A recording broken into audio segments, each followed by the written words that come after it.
আজকে আমি আমার লাভ স্টোরি শেয়ার করছি। আমার কিভাবে প্রেম থেকে বিবাহ হয়েছিল সেটার। আর এটা কিন্তু সিনেমার থেকে কম যায় না। প্রথমে কিন্তু আমার কর্তামশাইয়ের সাথে আমার যখন আলাপ হয়েছিল পুরো ফুল দমে ঝগড়া দিয়ে শুরু হয়েছিল। আর সেই ঝগড়াটা আস্তে আস্তে ফ্রেন্ডশিপে যায়, ফ্রেন্ডশিপ থেকে তারপরে বিয়ের দিকে। ও কিন্তু প্রথমেই যখন আমাকে প্রপোজ করেছিল তারপরে ঠিক কিছুদিন বাদে থেকেই বলেছিল রেজিস্ট্রি করে নেবো। আমি ভীষণ পরিমাণে ভয় পেয়ে গেছিলাম, কারণ এত তাড়াতাড়ি আমি পড়াশোনা কমপ্লিট না করে আমি রেজিস্ট্রি করতেও চাইনি, ভেবেছিলাম পরে করব।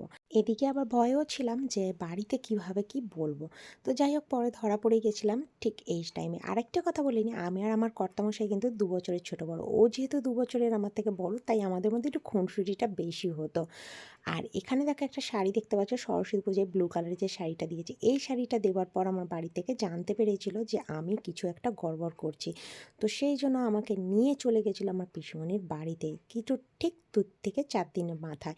সেখানে গিয়ে পিসিমশাইয়ের এক বন্ধু ছেলের সাথে আমার এনগেজমেন্টের ডেট ঠিক করে দেওয়া হয়, যেটা আমরা জানতে পেরেছিলাম। আর আমরা দুজন দুজন ঠিক করেছিলাম যে আমরা বিয়ে করব দুজনকে। তো আমরা আর আদার্স কোনো কিছু ভাববো না। তো বাড়িতে ব্ল্যাকমেল করতেই থাকে, যেমন মেয়েরা করে তার বাবা মাকে। তো সবাই জানো, যারা আমার বন্ধুবান্ধব বা ফ্যামিলির আছে, যে আমার ছোটদা ছিল হাইকোর্টের অ্যাডভোকেট। ছোটদা চলে গেছিলো 2011-তে পৃথিবী ছেড়ে। তো সেই ছোটদার যে চলে যাওয়া ছিল, সেটা অনেকে ফ্যামিলির শোক ছিল। তো সেটা নিয়ে আমি ব্ল্যাকমেল করেছিলাম যে আমিও কিছু একটা করব যদি এই ছেলের সাথে বিয়ে না দেয়। বাড়ি থেকে প্রত্যেকটা মানুষ, মামা, পিসি, কাকা, জ্যাঠা, সবাই আমার আপত্তি করেছিল যে যেহেতু আমরা ব্রাহ্মণ ছিলাম, জমিদার ফ্যামিলি থেকে বিলং করি, তো তারা কাস্ট নিয়ে অনেক প্রবলেম করেছিল, এডুকেশন নিয়ে অনেক প্রবলেম করেছিল, তারা একটুও রাজি ছিল না। কিন্তু আমি এই ছেলে ছাড়া বিয়ে করব না, কারণ ছেলের মধ্যে আমি অনেক কিছু ভালো জিনিস দেখেছিলাম। এতটাই সৎ, মানে ওর 100% সততা ছিল ছেলের মধ্যে। আমাকে একটা মিথ্যে কথা বলে কিন্তু আমার সাথে কোনো রকম প্রেম করেনি। A to Z আমাকে সব কথা বলে ও বিয়ে করেছিল। তো এই সততা দেখেই আমি কিন্তু প্রেমে পড়েছিলাম। তো যাই হোক, অনেক কষ্টে রাজি হয়েছিল বাবা। বাবা কিন্তু তার ছোট ছেলের জায়গাটাই আমার কর্তামশাইকে দিয়েছিলেন, এতটাই ইমপ্রেস হয়ে গেছিলো। পিসি কাকারা অনেকে রাজি হয়নি, মামারা রাজি করেনি, তবুও জোর জবরদস্তি 2-একটা পিসি এসছিলেন। কাকা আসেননি, মামারা কেউ আসেননি, কারণ তারা রাজি ছিল না। একটা কথা বলি, আমার বাবা কিন্তু একটা দহেজের বিরুদ্ধে ছিল। দহেজ মানে ক্যাশ টাকা দিয়ে বিয়ে দেওয়া, এটা আমার বাবা একদমই পছন্দ করতেন না। যেহেতু আমরা জমিদার ফ্যামিলি বিলং করি, তো সেহেতু হচ্ছে কি, বাবা বলেছিল ক্যাশ টাকা নিয়ে যারা বিয়ে করে সেই মানসিকতা আমি একদমই পছন্দ করি না। তো বাবা বলেছিল আমি আমার মেয়েকে যা গয়না দিচ্ছি সেগুলোই দেবো। আর মেয়ের বেডরুমে যেগুলো আছে, সেহেতু হচ্ছে মেয়ে চলে যাবে, আমার ওগুলো চোখের সামনে দেখতে একদমই ভালো লাগবে না, আমার কষ্ট হবে। তো বেডরুমে যেগুলো আছে সেগুলো তুমি নিয়ে চলে যাবে। তো আমার বর একদমই রাজি ছিল না এই প্রস্তাবে, বলেছিল যে টাকা তো দূরের কথা, আমি কোনো কিছুই নেব না, আপনি শুধু বিয়ের অ্যারেঞ্জমেন্ট করে বিয়েটা দিন। তো আমার বাবা যথেষ্ট যা যা গয়না চেয়েছি আমি তাই তাই দিয়েছে, সবই করেছে আমার জন্য A to Z যতটা পেরেছে। কারণ আমার বাবা কিন্তু এই বিয়ের টাইমটা অসুস্থ ছিল।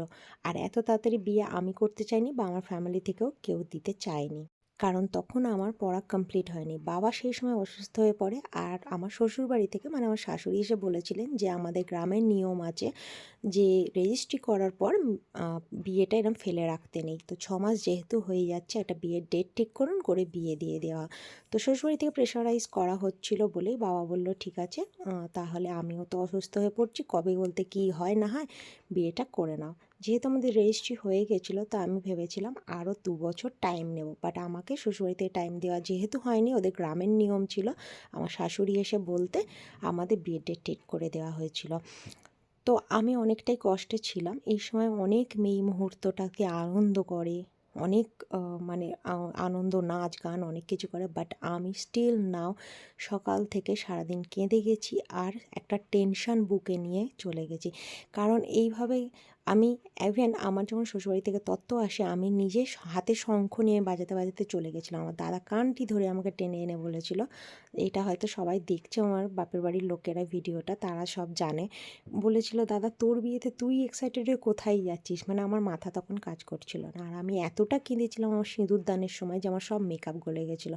মানে আমি শুধু ভয়ে ছিলাম যে আমি বাবাকে ছেড়ে চলে যাচ্ছি, কি হবে, বাবা অসুস্থ, কি করব না করব। আর যদি 2টো টাইম আমাকে দেওয়া হতো শ্বশুরবাড়ি থেকে, আমি হয়তো আমার বাবার পাশে থাকতে পারতাম, কারণ রেজিস্ট্রি হয়ে গেছিলো, বিয়েটা পরের ব্যাপার। এদিকে আমি ভীষণ খুশি ছিলাম যে মানুষটাকে ভালোবেসেছি সেই মানুষটাকেই বিয়ে করতে পারছি, এটা খুশি ছিল। একদিকে কষ্ট ছিল, বাবাকে ছেড়ে আসার কষ্ট, অসুস্থ বাবা। একটা মেয়েই জানে যে তার বাবা যখন অসুস্থ হয় চিরজীবনের জন্য যখন ছেড়ে চলে আসতে হয় কতটা কষ্ট হয়। তার উপর আবার একটু খারাপ লাগাও ছিল যে আমার ফ্যামিলির অনেকে, পিসি মামারা তো কেউ আসেইনি। 6টা পিসির মধ্যে 3টে পিসি এসেছিলো, 3টে আসেনি। কাকা পর্যন্ত আমার মুখটা দেখেনি বিয়েতে এসে, এতটাই রেগেছিল যে কেন আমি ওদের বিরুদ্ধে গিয়ে কাস্টের বাইরে বেরিয়ে এরম ছেলেকে বিয়ে করেছি। আমি যখন এই বাড়িতে শ্বশুরবাড়িতে পা রাখি আমি কিন্তু জিরো থেকে শুরু করেছি। আমার কাছে কোনো কিচ্ছুই ছিল না, কোনো কিচ্ছু না। তো সেখান থেকে আমি কিন্তু এই ছেলের হাত ধরে আমি বিয়ে করে এই ছেলের হাত ধরে আজও আমি এগিয়ে যাচ্ছি। আজ আমি এক সন্তানের মাও হয়ে গেছি, কিন্তু আমি গর্ব করে মাথা তুলে বুক ফুলিয়ে বলতে পারি আমি কোনো ভুল কাজ করিনি। 7টা জন্ম কেন, 100টা জন্মও এই মানুষটার সাথে আমি কাটাতে পারি। যারা বলেছিল বা চেয়েছিল যে আমাদের বন্ডিংটা হবে না, থাকবে না, 2-1 বছর বাদেই ডিভোর্স হয়ে যাবে, তাদেরকে বলে রাখি মুখে কতটা ঝামা ঘষতে পেরেছি জানি না, বাট আমি যে বললাম 100টা জন্ম আমি মরে ভূত হয়ে গেলেও এই মানুষটার হাত ছাড়বো না। বিকজ অফ আমি ঈশ্বরের সাথে কন্ট্যাক্ট করে এসেছি যে আমি কিন্তু এই মানুষটার কোলে মাথা রেখেই চিরঘুম দেব। তো স্বয়ং ঈশ্বরেরও ক্ষমতা নেই যে আমাকে হচ্ছে কি এর থেকে ডিটাচ করবে, যতক্ষণ আমি নিজে ডিটাচ হচ্ছি। তো আরেকটা কথা বলে রাখি, আমার হাজব্যান্ডের তো এতক্ষণ সব সুনাম গায় না, এবার বেগুনটাও একটু বলে নিই, মানে কী বদগুণ আছে সেটা হচ্ছে কি বিশাল বিশাল রাগী, উচ্চণ্ড রাগী। যখন ও রেগে যায় তখন মানে মাথার ঠিক থাকে না, আমার 14 গোষ্ঠী উদ্ধার করে রেখে দেয়। আর ওর কথাই শেষ কথা হয়, ও কিন্তু কারোর কথা শোনে না। আরেকটা কথা, ও আমাকে নিয়ে ভীষণ পজেসিভ। ইভেন আমি আমার বাবার বাড়ি গেলে ও আমার সাথে যায়, আর এক রাত্রিরের বেশি থাকতে দেয় না। আমার মা ও খুব একটা আসতে পারে না।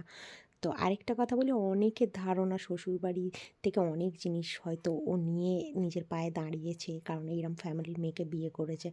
একদমই না, ও যেটুকু করেছে ও নিজের দমে করেছে। ছোটোবেলা থেকে ও বিশাল খেটেছে উইদাউট হেল্পিং হ্যান্ড, কেউ ওর পাশে দাঁড়ায়নি। আর ও শুধু একটু সাপোর্ট চাইছিল, নিজের লোকের হোক বা যাই হোক সাপোর্ট চেয়েছিল, সেটা ওকে করা হয়নি।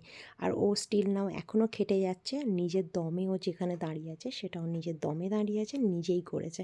কারোর পা চেটে বা কারোর থেকে 1 পয়সা নিয়ে কিন্তু ও আজকের এখানে দাঁড়িয়ে নেই। এই স্টোরি পরে নয় বলবো যে ও কীভাবে জিরো থেকে এই জায়গায় এসেছে। আর আরেকটা কথা, ও কিন্তু যখন বিয়েতে 1 পয়সা নেয়নি, কেউ কিছু এক চিলতে সাহায্য করেনি, তাহলে ও ইন ফিউচারেও কোনো দিন কারোর থেকে নেবে না। এই সততার জন্যই কিন্তু ওকে আমি এতটা পছন্দ করি। আর আমাকেও কোনো হেল্প করতে হয় না, শুধু সাপোর্ট দিয়ে যায়, এটাই ওর কাছে অনেক। তো আমাদের লাভ স্টোরি কেমন লেগেছে জানিও। চলো আজকের মতো